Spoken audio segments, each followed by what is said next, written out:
Hello students, welcome to Tiwari academy. तो अब हम प्रश्नावली 1.3 प्रारंभ करते हैं। चलिए सबसे पहले प्रश्न पर अब हम बढ़ते हैं। इस प्रश्न में आपको बोला गया है कि निम्नलिखित भिन्नों को दशमलव रूप में लिखिए और बताइए कि प्रत्येक का दशमलव प्रसार किस प्रकार का होगा। तो अभी आप ये देखो कि आपके पास यहाँ 6 भाग दिए हुए हैं इस प्रश्न में और आपको दशमलव रूप में सभी को लिखना है। तो देखो, आप सबसे पहले देखो कि जो 36/100 आपके पास लिखा हुआ है, अर्थात आपको 100 का भाग देना है 36 में। तो आप सबसे पहले दशमलव लगाएंगे क्योंकि भाग तो जा नहीं पाएगा, तो आपने 0 लगाया। फिर आप देखिए 3 बार भाग जाएगा तो ये 300 आ गया और ये फिर आप 0 बढ़ा दोगे, ये 6 आ गया। तो इस तरीके से आप देखिए आपके पास जो 36/100 है उसको तो आप तुरंत सॉल्व कर पा रहे हैं, ये 0.36 आया। अब यहां से आप देखो कि 0.36 आपके पास आया है, तो आपने देखा दशमलव के बाद ये 2 अंकों तक ही आया, अर्थात ये आपके पास एक शांत दशमलव प्रकार हो जाएगा। शांत का मतलब है कि ये कहीं ना कहीं दशमलव प्रसार रुक जा रहा है। तो आपने देखा 2 अंकों बाद रुक गया, तो इसलिए आपने इसको शांत दशमलव प्रसार बोल दिया। इसी तरीके से हम दूसरे भाग पर आते हैं। तो दूसरे भाग में आपको 1/11 दिया हुआ है। तो आप देखो 1/11 करोगे तो सबसे पहले तो आप भाग ही देंगे।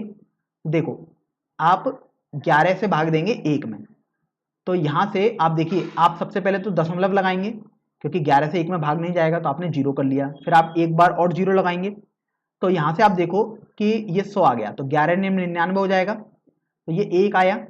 तब आपने 2 0 और बढ़ा दिए, तो ये देखो 11 ने 99 आया।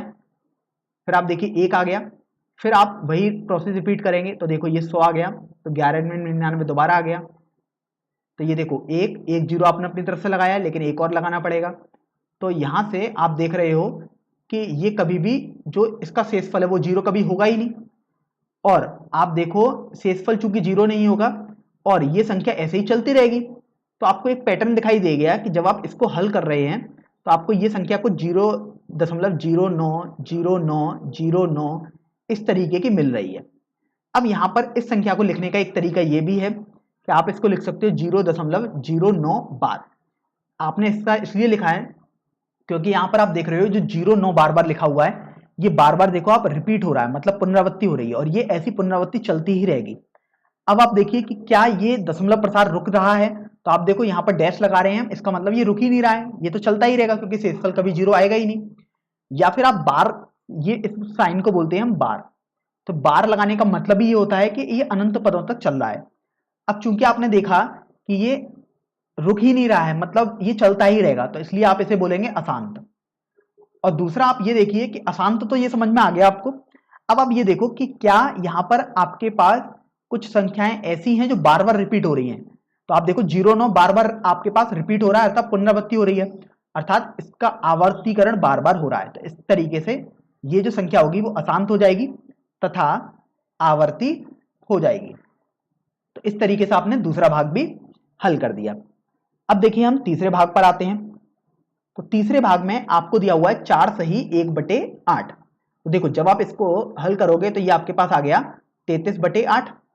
तो देखो जब आप 8 से 33 में भाग दो तो आपके पास ये आ जाएगा 8 चौक 32, एक दशमलव लगाना पड़ा 0, 8 एकम 8, 2 0, 8 दूनी 16, 4 0, 8 पंजे 40। तो आपने देखा जब आप 8 से भाग दे रहे हो 33 में तो दशमलव में तो आ रहा है, लेकिन वो दशमलव के कुछ अंकों बाद समाप्त हो जा रहा है। तो देखिए आपने निकाला 4 सही 1/8 जो कि आया 4.0125 के बराबर। तो आप देख रहे हो कि हाँ ये दशमलव में तो आया, लेकिन दशमलव के 3-4 अंकों बाद ये समाप्त हो गया, मतलब ये आपके पास शांत दशमलव प्रसार हो जाएगा। तो आपने तीसरा भाग भी बता दिया। अब हम चौथे भाग पर आते हैं। चौथे भाग में आपको यहां पर दिया हुआ है कि 3/13। तो देखिए यहां पर अब हम हल कर देते हैं क्योंकि वहां पर जगह नहीं थी। तो आप 13 से भाग दोगे 3 में, तो आप सबसे पहले देखोगे कि आपको दशमलव लेना होगा, तो ताकि 30 हो गया, तो 13 दूनी 26। तो देखिए 4 40 हो गया, 13 × 3 = 39, फिर 1 10 आ गया 13। अब देखो आपको यहाँ पर 0 लेना ही होगा क्योंकि 10 में भाग नहीं दे पा रहे हो, तो 13 × 7 = 91 आ गया। फिर आपके पास देखो 9 आया 90 हो गया। तो यहाँ से आप देखो आपके पास आ जाएगा 13 6 78। तो यहां से आप देखो 120 आया, मतलब 13 नम्मा 117 आ गया। तो आप देखो 3 दोबारा आपके पास आ गया। अब ये देखो आप दोबारा यहां पर क्या करेंगे, 0 ले लोगे, फिर आप देखो ये दोबारा आएगा 2, फिर 13 दूनी 26। तो आप देख रहे हो ये दोबारा जो पैटर्न हो रहा है ये बार बार रिपीट होता रहेगा, क्योंकि यहाँ शेषफल 3 आ चुका है। तो इसलिए आपने देखा कि ये आपके पास चलता रहेगा। तो इस ये जो मान आएगा वो आएगा 0.230769। और आप देखो इसके बाद भी ये चलता रहेगा। मैं एक बार और लिख देता हूं समझाने के लिए, 230769।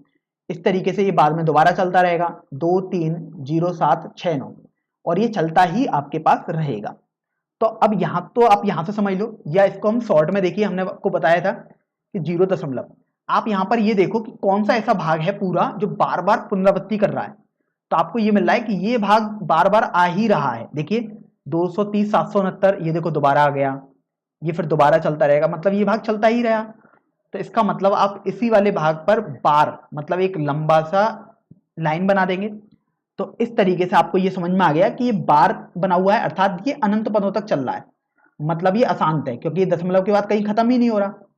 अब अशांत के बाद देखो कि आपने ये भी देखा कि कुछ भाग ऐसा है जो बार बार पुनरावृत्ति कर ही रहा है, इसलिए आप बोलेंगे कि यह जो भाग है वो अशांत तथा आवर्ती हो जाएगा। तो इस तरीके से चौथे भाग का दशमलव प्रसार होगा वो अशांत आवर्ती हो जाएगा। चलिए अब हम पांचवें भाग पर चलते हैं। तो पांचवें भाग में आपको जो परमी संख्या है वो 2/11 दी हुई है।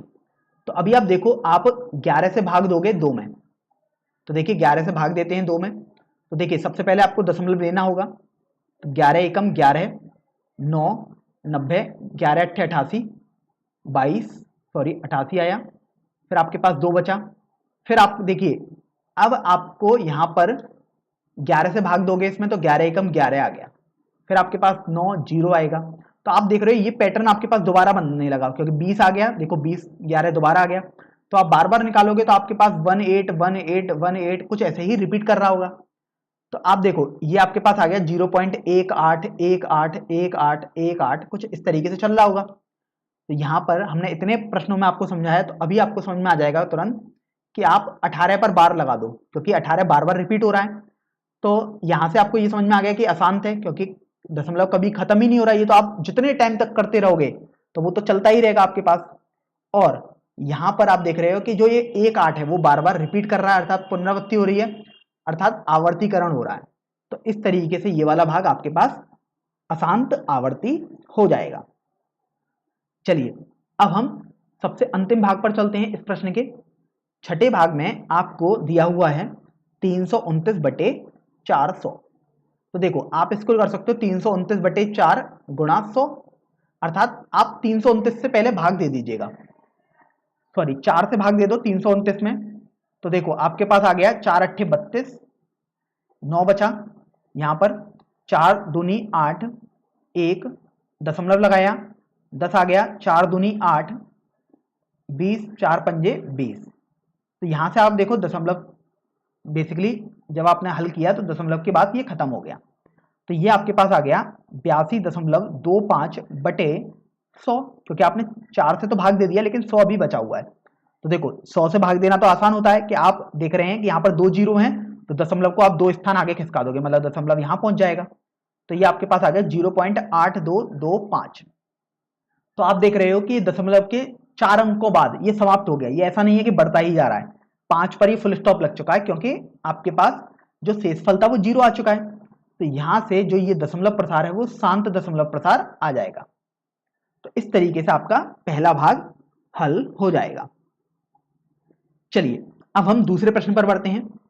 दूसरे प्रश्न में आप देखो, आपको बोला गया है कि क्या आप जानते हैं कि 1/7 बराबर 0.142857 पर, देखिए बार लगा हुआ है यहां पर है, होता है। और आपको बोला गया है कि वास्तव में लंबा भाग दिए बिना क्या यह आप बता सकते हैं कि 2/7, 3/7, 4/7, 5/7, 6/7 के दशमलव प्रसार क्या हैं, और यदि ऐसे हैं तो कैसे हैं। तो अब ये देखो, आपको सबसे पहले तो ये बोला गया है कि क्या आप ये जानते हैं। मतलब जानने के लिए सरल बिल्कुल सिंपल सी बात है कि आपको करना ही पड़ेगा, क्योंकि आप याद तो नहीं करते ऐसी चीजें। तो देखो आप 1/7 हल करके देख लो एक बार, मतलब आप 7 से भाग दो 1 में, तो देखो दशमलव आपको लगाना ही पड़ेगा, तो ये जीरो, सॉरी ये आ गया, ये आपके पास जीरो नहीं लगाएंगे। तो देखिए 7 एकम 7, 30 आ गया, 7 चौक 28, 2 आप जीरो लगा दो तो 7 दूनी 14, तो देखिए 60 बन जाएगा अब ये, क्योंकि जीरो तो आप बढ़ा ही सकते हो आगे।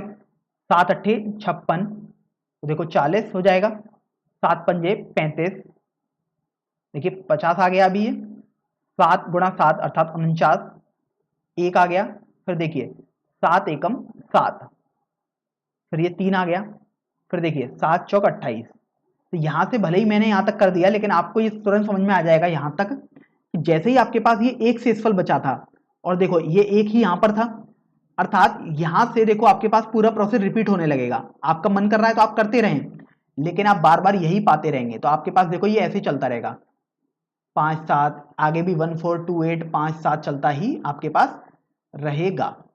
तो इस तरीके से आपको ये समझ में आ गया कि जब आप 1/7 निकाल रहे हैं तो वो आ रहा है 0.142857, फिर दोबारा 142857, 142857, इस तरीके से वो चलता ही रहेगा आपके पास।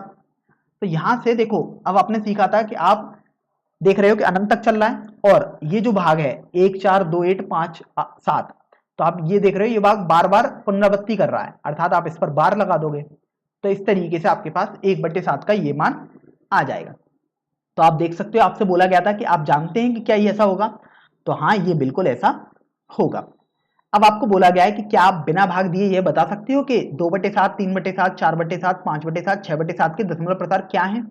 तो देखिए अब आपको 2/7 में पूरा पूरा भाग नहीं देना, जैसे अभी हमने 1/7 निकालने में किया है। तो देखो 2/7 को आप लिख सकते हो 2 गुणा 1/7, अर्थात 2 का गुणा अब आप कर दोगे 0.142857 के बार से।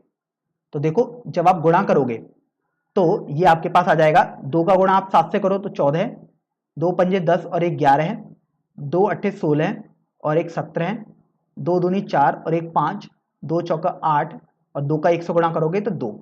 तो इस तरीके से आपके पास ये आ जाएगा। तो ये 2/7 भी आपके पास देखो ये आ गया एक अशांत और आवर्ती, क्योंकि आवर्ती इसलिए क्योंकि बार लगा हुआ है, मतलब पुनरावृत्ति हो रही है। अशांत इसलिए क्योंकि बार लगा है, मतलब ये चलता ही रहेगा अनंत पदों तक।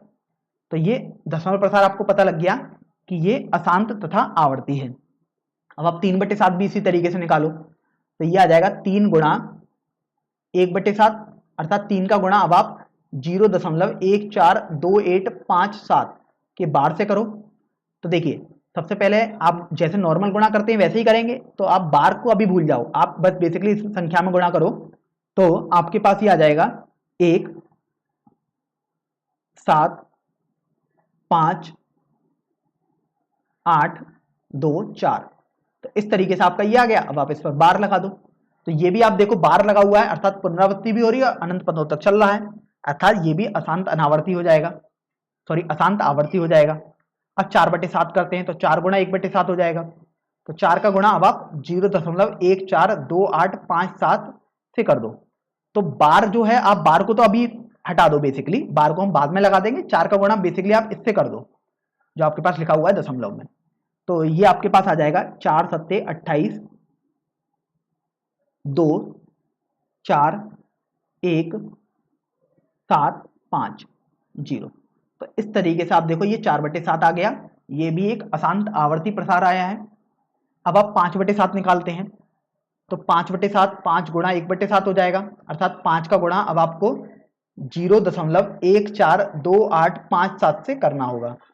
तो अभी आप देखो अगर आप 5 का गुणा इससे करोगे तो आपके पास आ जाएगा 5 गुणा 7 मतलब 35, 3 हासिल के 8 2 4 1 7। तो ये आपके पास 5/7 आ गया। ये भी आप देखो बार लगा हुआ है, मतलब अनंत पदों तक है, अर्थात अशांत है और पुनरावृत्ति हो रही है, इसलिए आप आवर्ती बोल देंगे, तो अशांत आवर्ती हो जाएगा। इसी तरीके से आप 6/7 भी निकालेंगे अंत में, तो देखिए 6 गुणा 1/7 करोगे तो 6 गुणा ये आ जाएगा 0.142857 का बार। तो आप यहां से देखो कि जब आप भाग गुणा करोगे अभी 6 का, तो ये आपके पास आ जाएगा 6 सत्ते 42, 2 4 1 7 5 8, तो ये आपके पास 6/7 आ गया। तो आप देखिए प्रश्न में आपको बोला गया कि क्या आप लंबा भाग दिए बता सकते हैं क्या इसके दशमलव प्रसार कैसे होंगे। तो देखिए आपने भाग नहीं दिया, यहां पर आपने 1/7 जो आया था बस उसका यूज किया है। तो आप देख रहे हो ये सभी भाग आपके पास जो आ रहे हैं वो एक अशांत तथा आवर्ती इस प्रकार के दशमलव प्रसार आ रहे हैं। तो देखिए ये भाग तो आपने पता कर लिया। फिर आपसे बोला गया कि आपको ये भी बताना है कि यदि हाँ आप बता सकते हैं तो कैसे। तो देखिए आपने यहाँ पर ये बता भी दिया कि आप 2/7 को 2 गुणा 1/7 लिख रहे हैं। अब चूंकि यहाँ पर देखो 1/7 ही आवर्ती है तो आप उसमें गुणा भी करोगे तो आवर्ती ही आपके पास आएगा। तो इस तरीके से आपने इस प्रश्न को भी हल कर दिया है। तो देखिए अब हम प्रश्न संख्या 3 पर आते हैं। इस प्रश्न संख्या 3 में आपको बोला गया है कि निम्नलिखित को P/Q के रूप में व्यक्त कीजिए जहां P और Q पूर्णांक हैं तथा Q 0 नहीं है। तो आप देखो आपके पास 3 भाग दिए हुए हैं। तो यहां से सबसे पहले तो अभी हम इससे थोड़ा अगर सीखें तो ये P/Q रूप में व्यक्त करना है। P और Q पूर्णांक है और Q 0 नहीं है। तो ये तो बेसिकली आपके पास परमेय संख्या की भाषा होती थी कि परमेय संख्या को हम P/Q के रूप में व्यक्त कर सकते हैं जहां P और Q पूर्णांक होते हैं और Q 0 नहीं होता है। इसका मतलब ये हुआ कि ये तीनों संख्याएं जो आपके पास हैं वो परमेय संख्याएं। तो देखिए जब हम इसको हल करेंगे P/Q के रूप में तो आप समझ ही जाएंगे अगर P/Q के रूप में लिख पा रहे हैं अर्थात परमेय संख्याएं। और वैसे भी आपको ध्यान रखना होता है कि यहां पर मैं कुछ कॉन्सेप्ट लिख देता हूं कि यदि आपके पास शांत दशमलव प्रसार होता है तो वो एक परमेय संख्या का उदाहरण होता है, और यदि आपके पास अशांत तथा आवर्ती दशमलव प्रसार कुछ है तो वो भी आप परमेय संख्या ही बोलते हैं। तो अशांत तथा आवर्ती अगर दशमलव प्रसार आ रहा है तो वो भी एक परमेय संख्या का उदाहरण होता है। तो आप देखो आप तीनों भागों में देख सकते हैं आपके पास अशांत है क्योंकि बार लगा हुआ है, इसका मतलब वो अनंत तक चल रहा है। बार का मतलब ही हो रहा है कि वो बार बार रिपीट हो रहा है। आवर्ती भी हो गया, इसलिए परमेय संख्या तो है। अब हम इनको हल करते हैं कि आखिर कैसे इनको P/Q के रूप में लिखा जाता है। तो देखिए 0.6 बार को आपसे बोला गया है तो आप सबसे पहले इसको x के बराबर मान लीजिएगा। तो आपने x मान लिया 0.6 बार। तो बेसिकली आपको x का मान निकालना है P/Q के रूप में। तो यहां से आप देखो अगर हम इसको बार हटाएं तो आपके पास ये आ जाएगा 0.6 ये चलता ही रहेगा। और ये मैं ऐसा इसलिए लिख पा रहा हूं क्योंकि 6 पर बार लिखा हुआ है तो मुझे ये समझ में आ गया कि 6 बार बार रिपीट हो रहा है, तो आपने 6 बार बार पुनरावृत्ति करा दी। अब इस प्रश्न में आपको यह ध्यान रखना होता है जब भी ऐसे प्रश्न आएंगे आपको पास तो आप दशमलव में बिल्कुल ऐसा ही आपके पास बनना चाहिए, आप ऐसा ध्यान रखते हैं। तो देखो यदि मैं इसको अगर समीकरण संख्या 1 मान लूं तो समीकरण 1 में 10 का गुणा कर दूं तो आपके पास आ गया 10x बराबर यह आ जाएगा 6.66666 और ये चलता रहेगा। अब यहां पर आप गौर करिएगा एक बात को और बहुत ध्यान से सुनिए कि यहां पर कुछ छात्रों को ये लग सकता है कि यहां पर आप देखो कि यहां पर जो 6 लिखा हुआ है वो 7 बार है और यहां पर जो 6 लिखा हुआ है वो केवल 6 बार है, तो ये तो बिल्कुल अलग हो गया। ऐसा बिल्कुल भी नहीं है। देखिए मैं अनंत पदों तक तो 6 बार बार नहीं लिख सकता, इसलिए मैंने केवल आपको समझाने के लिए बस ये लिखा था कि ये 6 चलता ही रहेगा, इसलिए आपने डैश लगा दिया। तो इसका मतलब ये हुआ कि यहां पर भी ये चलता ही रहेगा, आप चाहे जितनी बार भी लिखें। तो आप कभी भी ये ना सोचें कि ये दशमलव के बाद वाला भाग आपका अलग हो चुका है, ये बिल्कुल सेम है। जैसा x में लिखा हुआ है वैसा ही अब ये 10x में आपको दिखाई दे रहा है।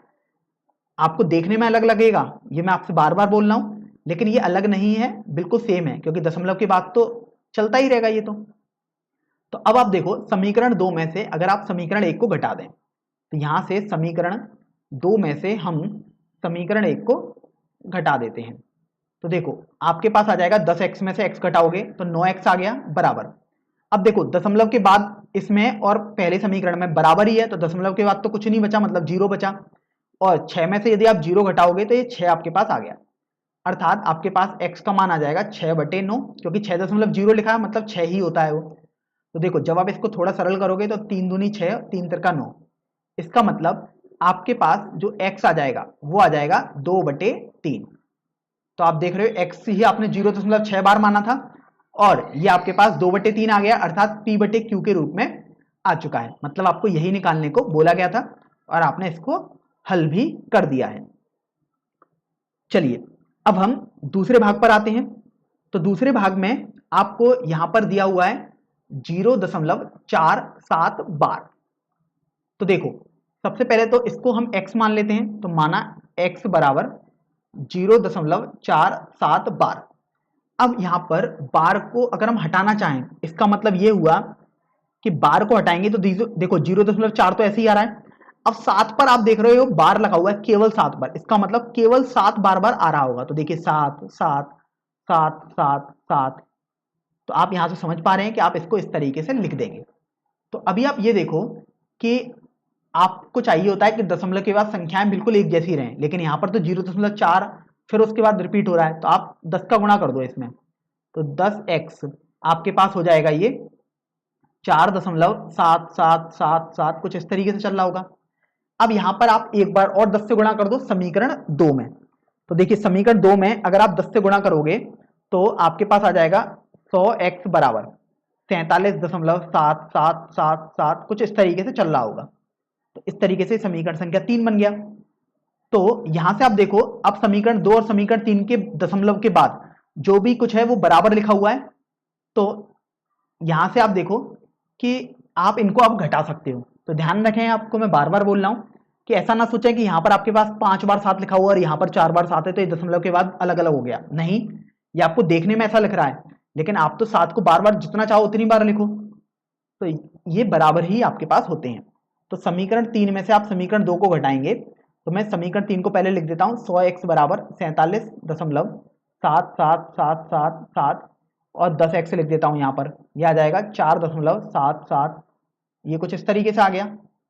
तो जब आप देखो घटाओगे तो आपके पास ये देखो 100x में से 10x घटाओगे तो 90x आ गया, और देखो दशमलव के बाद तो सभी संख्या बराबर है तो ये तो 0 आ गया। 47 में से यदि 4 घटाओगे तो 43 आ गया। इसका मतलब x बराबर आपके पास 43/90 हो जाएगा। तो इस तरीके से आपके पास ये x आ चुका p/q के रूप में, जहां p और q पूर्णांक हो जाएंगे। तो यही आपको हल भी करना था कि p/q के रूप में दर्शाना था। चलिए अब हम इस प्रश्न के सबसे अंतिम भाग पर चलते हैं, भाग संख्या 3 पर। तो आप देखिए भाग संख्या 3 में आपको जो संख्या दी हुई है वो है 0.001 पर बार। तो देखो सबसे पहले आप इसी को x मान लीजिएगा। तो आपने माना x बराबर 0.001 बार। तो अभी तो ये बार लगाकर लिखी हुई है, लेकिन अगर आप बार को हटाना चाहें तो आप देखो 0. ये पूरे इन तीनों पदों पर बार लगा हुआ है, 0.001 पर बार लगा हुआ है। तो आप बार बार इसी को पुनरावृत्ति करते रहोगे, क्योंकि बार का मतलब यही होता है।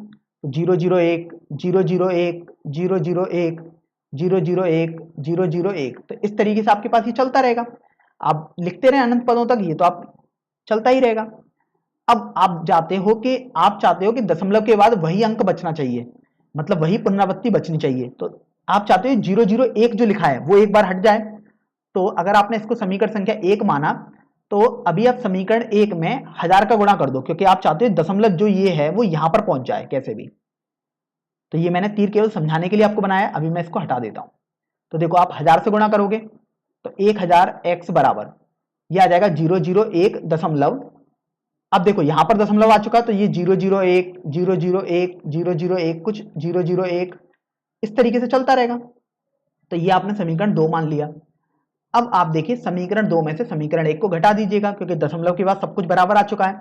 तो समीकरण 2 के नीचे में समीकरण 1 लिख देता हूं एक बार, जो कि है x बराबर 0.001 001 001 कुछ इस तरीके से है। ध्यान रखें कि देखने में बार बार अलग लग रहा होगा, भले ही मैं आपको जानबूझ के ऐसे लिख रहा हूं ताकि आपको समझ में आए, लेकिन दशमलव के बाद ये जो पूरा भाग लिखा हुआ है इतना और ये जो पूरा भाग लिखा हुआ है इतना, ये सभी बराबर हैं, क्योंकि डैश लग रहा है मतलब चलता ही रहेगा, वो भले ही मैंने नहीं लिखा है यहां पर। तो आप देखो घटाओ, तो घटाने पर 1000x में से आप x घटाओगे तो 999 x आ जाएगा बराबर। अब देखो 001 में से अगर आप 0 घटाओगे तो 001 आ गया, और दशमलव के बाद तो सब बराबर चल रहा था अर्थात 0 लिख दोगे आप। अब यहां से आप देखिए कि ये बेसिकली जो लिखा हुआ है ये 1 लिखा हुआ है, तो 999 x बराबर 1 आ गया, अर्थात x बराबर 1/999 हो जाएगा। तो इस तरीके से आपने तीसरे भाग को भी हल कर दिया।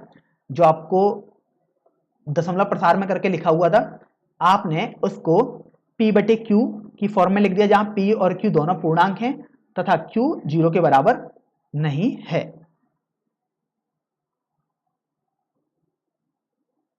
तो अब देखिए हम प्रश्न संख्या 4 को हल करते हैं। इस प्रश्न में आपको बोला गया है कि 0.9999 और ये देखिए डैश डैश डैश लगा है, मतलब अनंत तक चलता ही जा रहा है, को p/q के रूप में व्यक्त कीजिए।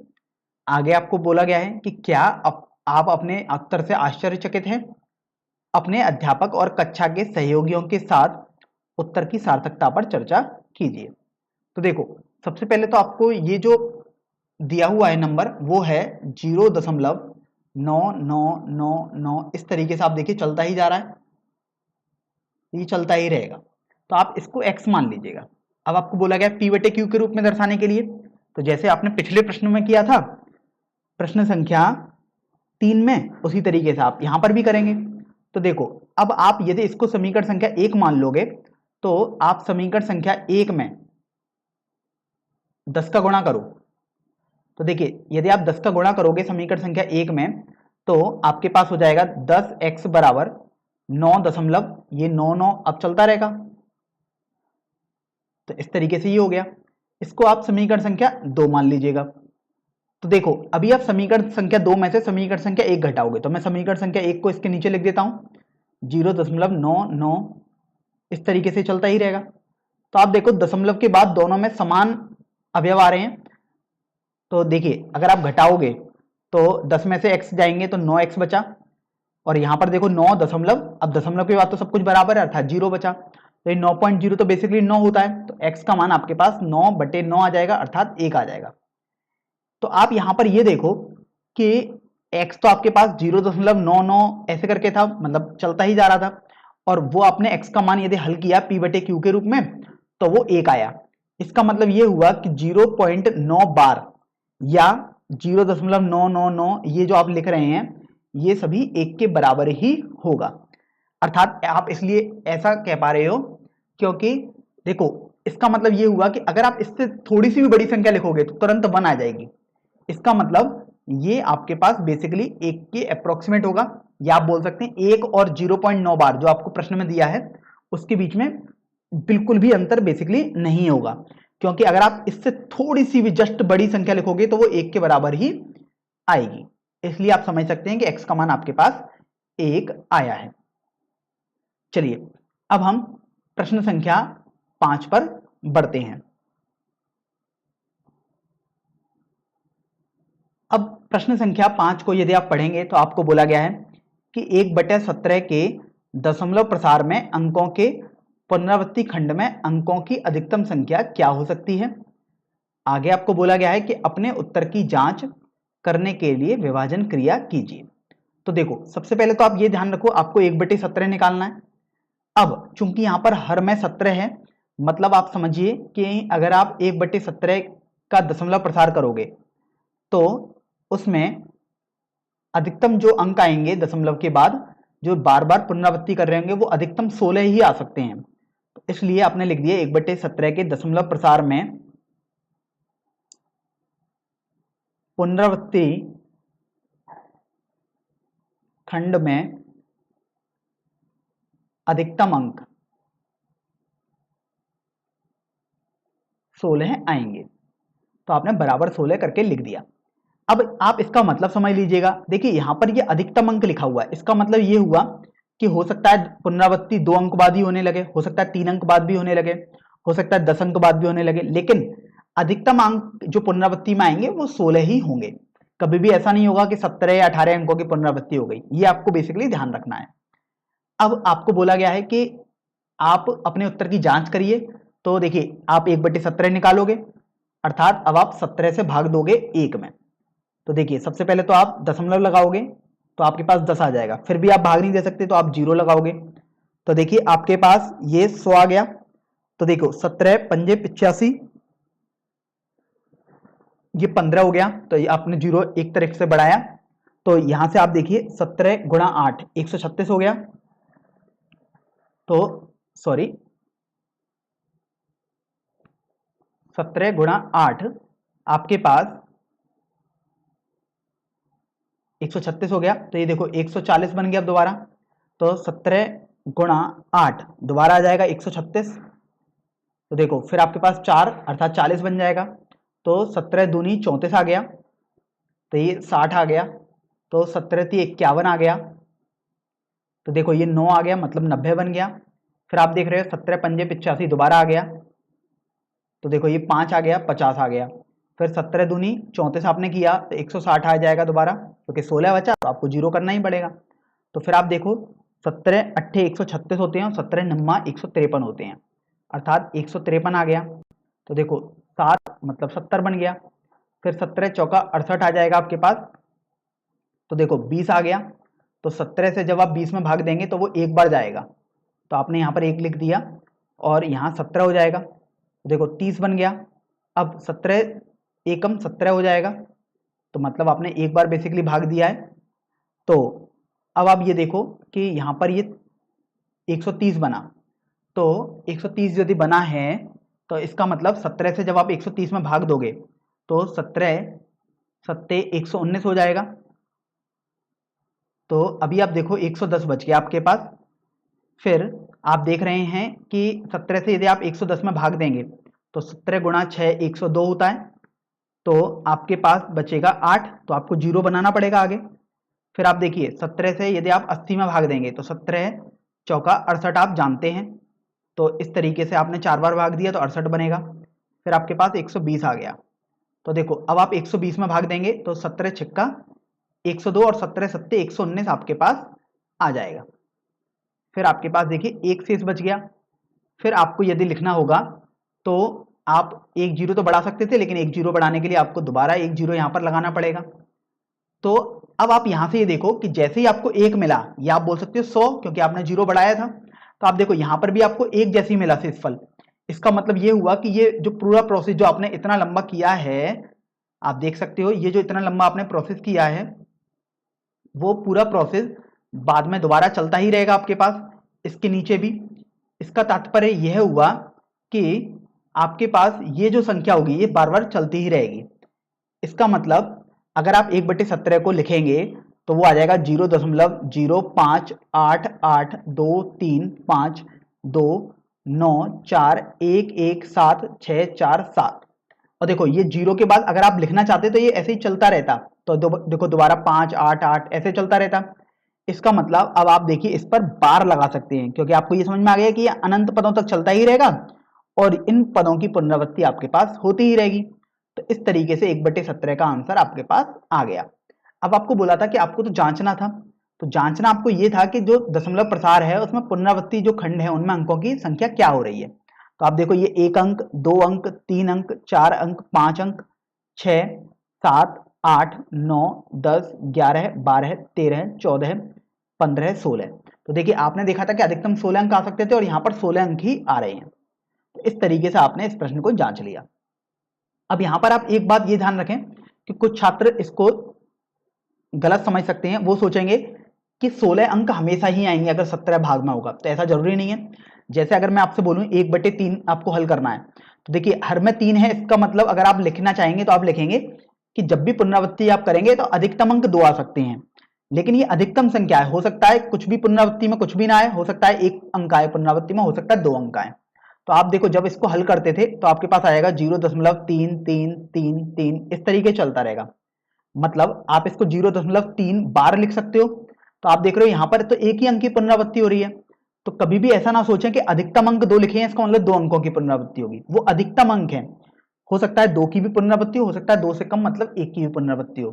तो जैसे आप देखो यहाँ पर अधिकतम 16 अंकों की पुनरावृत्ति थी, तो हो सकता है 10 अंकों की पुनरावृत्ति हो सकता है 12 की भी हो, लेकिन यहाँ पर वैसे जब आपने गिना तो 16 अंकों की पुनरावृत्ति ही हो रही है। तो देखिए अब हम प्रश्न संख्या 6 पर आते हैं।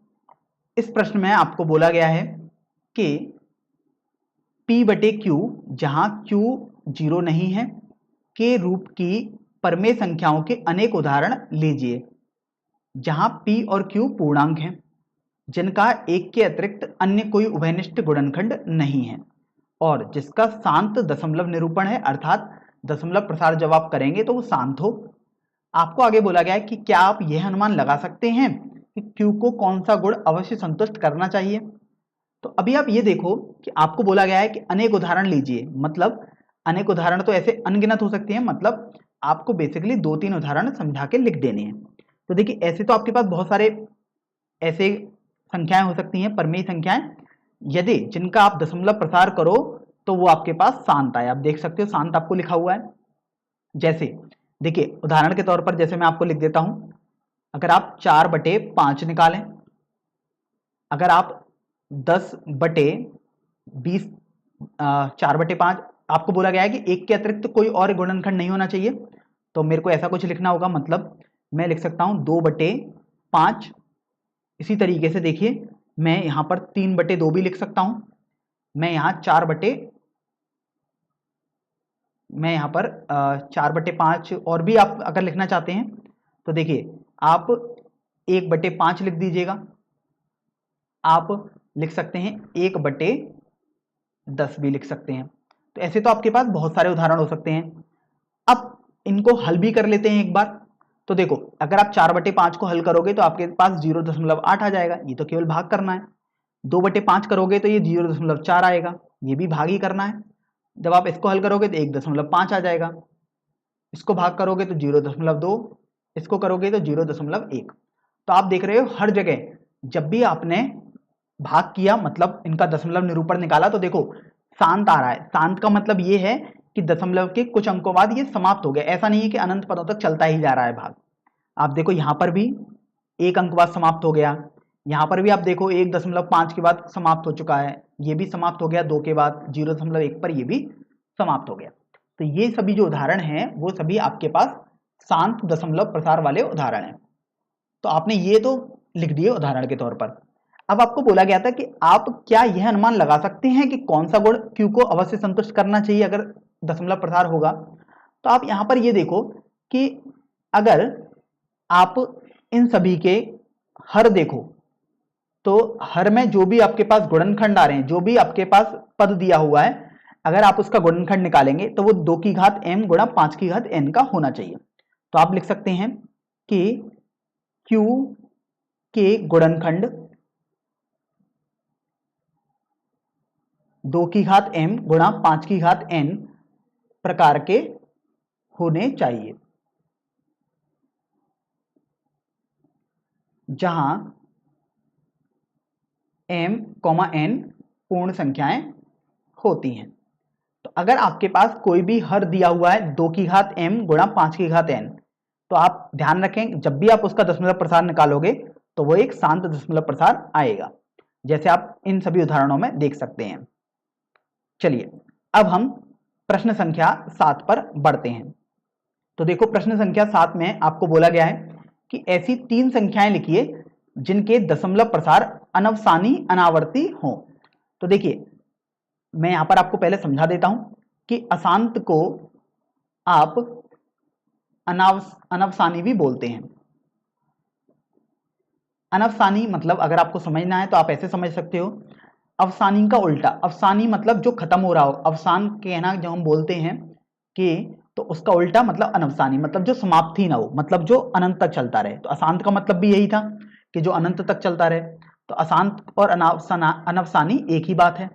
तो अब आपको ऐसी 3 संख्याएं लिखनी है जिनके दशमलव प्रसार अनवसानी हो, मतलब कभी भी समाप्त ना हो, और अनावर्ती हो, मतलब कोई भी पुनरावृत्ति नहीं हो रही हो। तो सबसे पहले तो आप ये समझ लीजिएगा, मैं आपको एक अलग से बता देता हूं, अनवसानी अनावर्ती ये जो संख्याएं होती हैं वो अपरमेय संख्याओं की कैटेगरी में आती हैं। तो इस तरीके से बेसिकली आपको ये बोला गया है कि अनवसानी अनावर्ती संख्या लिखनी है, मतलब आपको अपरमेय संख्याएं लिखनी है। तो ये तो चलिए आपको समझ में आ गया। अब आपको 3 उदाहरण ऐसे लिखने को बोला गया है, लेकिन आप ऐसे अनगिनत उदाहरण लिख सकते हैं, लेकिन यहाँ पर हम कुछ ही उदाहरण देखते हैं क्योंकि अनगिनत तो नहीं लिख सकते हम। तो देखिए जैसे आपके पास √2 अगर आप निकालोगे तो वो भी एक अपरमेय संख्या आती है, तो √2 का मान आप लिख दो, 1.414 कुछ इस तरीके की संख्या। तो ये आपके पास देखो 114, मतलब जरूरी नहीं अंडर रूट 2 ही हो, कुछ भी हो सकता है, 1 5 2 8 4 1 3 ऐसे करके आप देखिए कुछ भी संख्या आपके पास हो सकती है। तो आप देख रहे हो ये डैश लगा दिया, मतलब ये अनंत तक चल रही है और ऐसा कोई भी पद नहीं है जो बार बार रिपीट हो रहा हो। तो यहां से आपको समझ में आ गया कि ये अपरिमेय संख्या हो गई या अनवसानी अनावर्ती हो गई। तो एक उदाहरण हो गया। दूसरा उदाहरण यदि आप देखोगे तो वो आप देखो लिख सकते हो 10.84184 देखिए ये भी एक ऐसा ही उदाहरण मैंने लिख दिया। आप देख सकते हो कि अनंत तक चल रहा है क्योंकि डैश लग रहा है और कोई भी ऐसा भाग नहीं है जो बार बार पुनरावृत्ति कर रहा हो, मतलब अनावर्ती है। इसी तरीके से देखो आपने जैसे पाई तो पढ़ा ही होगा बहुत बार। तो पाई एक अपरिमेय संख्या होती है जिसका मान आप निकालोगे 3.14159 ऐसे करके चलता रहता है। तो इस तरीके से आपके पास ये 3 उदाहरण हो गए। अगर आप लिखना चाहते हैं तो ऐसे बहुत सारे उदाहरण हो सकते हैं। देखिए जैसे 0.2131852914 इस तरीके से आप देखिए ये भी आपके पास अनंत पदों तक चल रहा है और कोई पुनरावृत्ति नहीं हो रही है। तो ये भी आपके पास इसी तरीके का एक उदाहरण हो जाएगा। तो आपसे 3 लिखने को बोला गया था लेकिन हमने यहाँ पर 4 लिख दिए ताकि आपको ढंग से और समझ में आ पाए। चलिए अब प्रश्न संख्या 8 पर बढ़ते हैं। तो देखो प्रश्न संख्या 8 में आपको बोला गया है कि परिमेय संख्याओं 5/7 और 9/11 के बीच की 3 अलग अलग अपरिमेय संख्याएं ज्ञात कीजिए। तो देखिए परिमेय संख्या लिखना तो आपने सीख लिया है पहले ही, अब आपको अपरिमेय संख्या ज्ञात करनी है। तो देखो अपरिमेय संख्या की आप प्रॉपर्टी जानते हैं, ये संख्याएं ऐसी संख्याएं होती हैं जो अशांत हो, मतलब कभी भी समाप्त ना हो, तथा कभी भी उनमें कोई पुनरावृत्ति नहीं आ रही हो, मतलब अनावर्ती हो। तो ये अपरिमेय संख्याओं की परिभाषा है। अब ध्यान रखो ऐसी तो आप अनगिनत उदाहरण लिख सकते थे लेकिन आपसे बोला गया 5/7 और 9/11 के बीच में। तो आप 5/7 को पहले एक बार हल करके थोड़ा सा देख लो कि आखिर किस तरीके का मान आ रहा है। तो जब आप इसको निकालोगे तो ये आएगा 0.11482571482 इस तरीके से चल रहा है।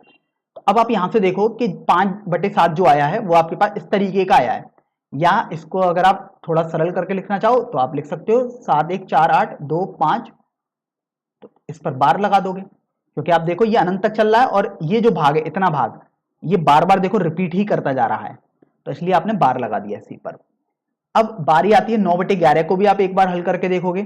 तो 9/11 को यदि आप निकालना चाहोगे तो ये आपके पास देखिए आ जाएगा 0.88181, मतलब आपको समझ में आ गया कि ये आपके पास अनंत तक चल रहा है क्योंकि देखो डैश लग रहा है बार बार, और 8 एक ऐसा भाग है देखिए अब बार बार रिपीट हो रहा है आपके पास, मतलब पुनरावृत्ति हो रही है इसकी, तो आपने 8 पर बार लगा दिया।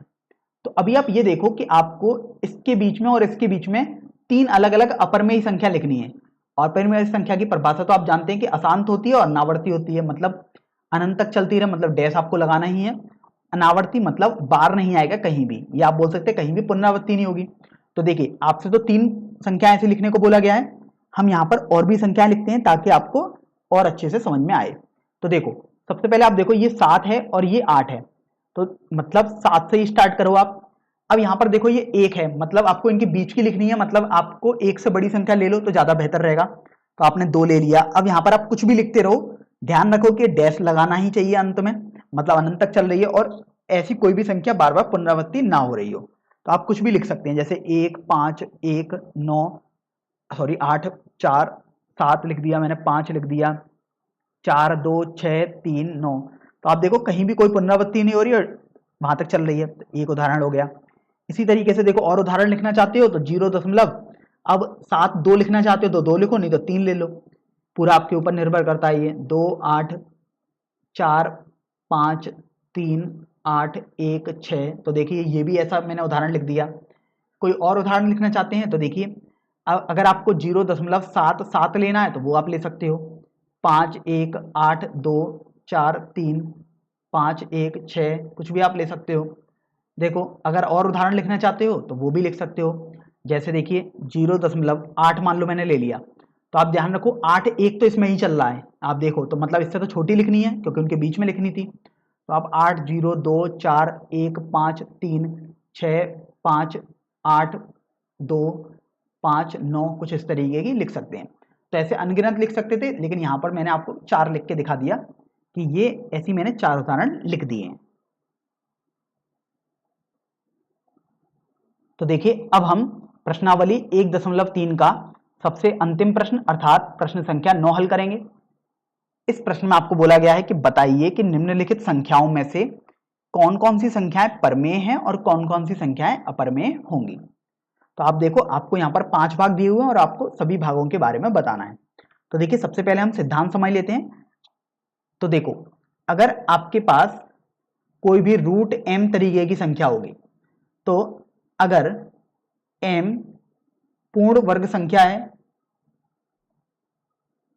तो हमेशा ध्यान रखें रूट m जो होगी वो आपके पास एक परमेय संख्या होगी।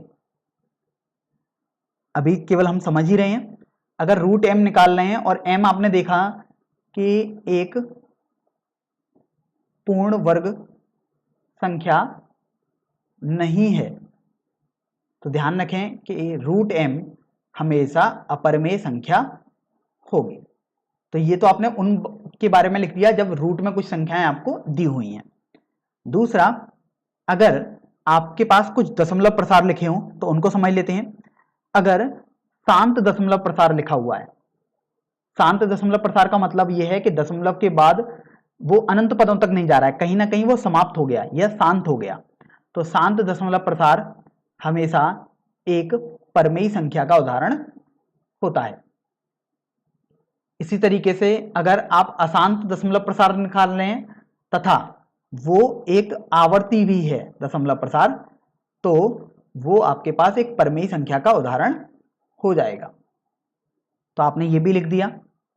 इसी तरीके से आप एक और देखेंगे लास्ट पॉइंट, अगर आपने दशमलव प्रसार निकाला और वो अशांत आया मतलब अनंत पदों तक आ रहा है तथा अनावर्ती आया मतलब कुछ भी पुनरावृत्ति नहीं चल रही है, तो आपके पास जो संख्या होगी आप उसे अपरमेय संख्या बोल देंगे। तो देखिए ये जो हमने आपको 5 पॉइंट दिखाए हैं, इन 5 पॉइंट्स को आप बिल्कुल कंठस्थ करें, ये काफी इंपॉर्टेंट हैं, ये आगे की कक्षाओं में भी आपको काफी लाभ देंगे। तो देखिए पहले भाग में आपको बोला गया है √23। तो देखिए यहां पर हम पहला भाग लिख देते हैं √23। अब देखिए क्या √23, तो 23 को आप देखो क्योंकि अंडर वाले मतलब इन दोनों भागों में से होना चाहिए कुछ भी। 23 एक पूर्ण वर्ग संख्या है, मतलब क्या 23 किसी संख्या का वर्ग होता है? तो आप पाएंगे कि नहीं, बिल्कुल भी ऐसा नहीं है, क्योंकि देखिए 4 का वर्ग 16 होता है और 5 का वर्ग 25 है, तो ये बीच में कहीं आएगा। तो इसका मतलब ये हुआ 23 चूंकि एक पूर्ण वर्ग संख्या नहीं है, इसका मतलब √23 ये आप दूसरे भाग से देखिए दूसरे पॉइंट से लिख सकते हो, अपरमेय संख्या हो जाएगा। देखिए आपने पहला भाग तो समझा दिया, अब बारी आती है दूसरे भाग की। तो उसमें आप देखो आपको √225 करके दिया हुआ है। तो देखो दूसरा भाग है √225। तो देखिए अंडर रूट के अंदर आपको 225 दिया है, तो आप देखिए 225 तो 15 का वर्ग होता है, अर्थात 225 एक पूर्ण वर्ग संख्या है जो कि 15 का वर्ग होती है। तो आप पहले पॉइंट से लिख सकते हो चूंकि 225 एक पूर्ण वर्ग संख्या है, इसलिए √225 एक परमेय संख्या हो जाएगी। इस तरीके से आपने दूसरा भाग भी हल कर दिया। अब देखिए तीसरे भाग पर बढ़ते हैं। तो तीसरे भाग में आपको दिया हुआ है 0.3796। तो तीसरे भाग में लिख लेते हैं 0.3796। तो आप देखो दशमलव के बाद ये केवल 4 अंकों तक आया और यहां पर देखो डैश कहीं नहीं लग रहा है, मतलब ये समाप्त हो चुका है, मतलब ये शांत दशमलव प्रसार है। दशमलव प्रसार इसलिए क्योंकि दशमलव के बाद ये कुछ ही अंकों के बाद जाके फुल स्टॉप हो गया, मतलब शांत हो चुका है। तो देखिए जब भी शांत दशमलव प्रसार होता है तो वो एक परमेय संख्या का उदाहरण होता है। तो इस तरीके से तीसरे भाग में जो आपको संख्या दी हुई है 0.3796, ये एक परमेय संख्या हो जाएगी। अब हम चौथे भाग पर बढ़ते हैं। चौथे भाग में आप देखिए आपको दिया हुआ है 7.478 और डैश। तो देखिए चौथा भाग है आपके पास 7.478। और यहाँ पर देखिए डैश डैश डैश दिया है। तो अभी आप ये देखो, डैश का मतलब है कि ये अनंत पदों तक चलती ही जा रही है, कभी भी समाप्त नहीं हो रही है, मतलब अशांत है। तो देखिए अशांत में आपके पास दो केस थे। अब आप ये देखो कि क्या ऐसा कोई नंबर या कोई अंकों का एक समूह है जो बार बार पुनरावृत्ति कर रहा है? तो हाँ, बिल्कुल कर रहा है। और वो देखिए ये 4 7 8 है, देखिए 4 7 8 आ गया। अगर आप इसको ढंग से लिखते, अगर और भी सॉल्व करते, तो ये बेसिकली ऐसे करके आपको कुछ दिया है, ये चलता ही रहेगा 4 7 8 4 7 8। तो ये नंबर है, या जो ये प्रश्न में दिया था, या फिर आप इसको देखिए लिख सकते हैं 7.478 पर बार। तो यहां से आपने देखा कि पुनरावृत्ति हो रही है कुछ अंकों के समूह की, और ये अशांत है क्योंकि डैश लग रहा है, मतलब अनंत अंकों तक चल रहा है। इसका मतलब ये अशांत तथा आवर्ती प्रकार का है। अतः यह जो संख्या होगी वो एक परमेय संख्या हो जाएगी। अब हम सबसे अंतिम भाग पर चलते हैं। इसमें आपको देखिए संख्या लिखी हुई है 1.10101000010001 और डैश डैश करके लिखा हुआ है। तो देखिए पांचवा भाग जो है आपके पास वो है 1.101010010001 और इसी तरीके से आपके पास देखिए डैश डैश डैश करके लिखा था। अब आप यहां से देखो, देखिए डैश लगा हुआ है, इसका मतलब ये अनंत अंकों तक जा रही है, मतलब अनंत पदों तक चलती ही रहेगी। तो ये आसान तो समझ में आ गया। अब आप ये देखिए, क्या आपको एक ऐसा समूह मिला है जो बार बार पुनरावृत्ति कर रहा हो? तो ऐसा बिल्कुल भी पुनरावृत्ति कोई नहीं कर रहा। कुछ छात्रों को लग सकता है देखिए 1 0 पुनरावृत्ति कर रहा है, तो आप देखो ये 1 0 पुनरावृत्ति मान लीजिए यहां तक किया, लेकिन ये तो 0 1 आ गया। अगर पुनरावृत्ति करता तो 1 0 1 0 1 0 ही चलता रहता। तो यहां से समझ में आएगा कि ऐसा पुनरावृत्ति तो कहीं भी नहीं हो रही है, अर्थात ये आपके पास एक अशांत और अनावर्ती तरीके की संख्या हो गई, जो कि ये वाला भाग है। अर्थात इस वाली संख्या को आप अपरमेय संख्या बोल देंगे। तो इस तरीके से आपने संख्याओं को अपरमेय संख्या और परमेय संख्या पहचानना सीख लिया है।